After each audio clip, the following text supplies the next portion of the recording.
Best-selling author Tom Clancy is being remembered this morning as a master of the military thriller. Clancy died Tuesday night in Baltimore. There's no word yet on the cause. He was 66. His legions of fans praised the realism of his novels. Tom Clancy was too nearsighted to qualify for the military, so he wrote about his obsession with naval operations instead. The most important talent for a writer to have is persistence. You just have to stick with it.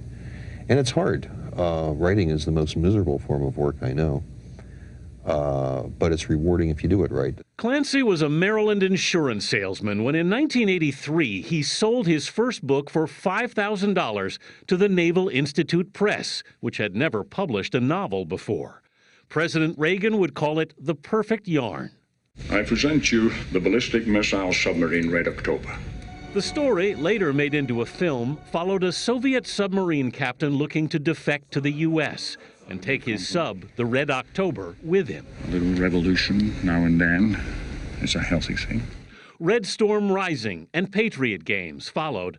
Clancy would write 17 #1 New York Times bestsellers. More than 100 million copies of his books are in print. As he told Charlie Rose in 1996, the book really does acquire a life of its own, and the characters acquire a life of their own. And I write the way I do because I think it makes me more spontaneous. And it makes it more fun, too. Sort of, yeah. You know, because you don't quite know where it's going, so therefore it's created for you. When the book goes off in an unexpected direction, it's actually a victory.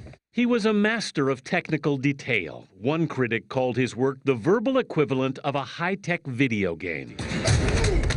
And he later branched out into video games like Rainbow Six and Splinter Cell. If Clancy loved the Pentagon, he had little affection for the Capitol. Why does Washington so rarely do smart things? I don't know. Tell me. Because we elect idiots. The difference between fiction and reality, Tom Clancy once said, is that fiction has to make sense.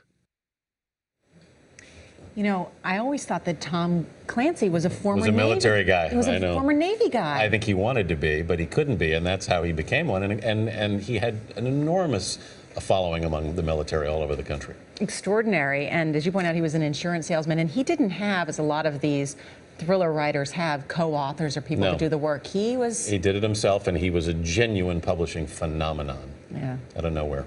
All right. Thank you, Anthony.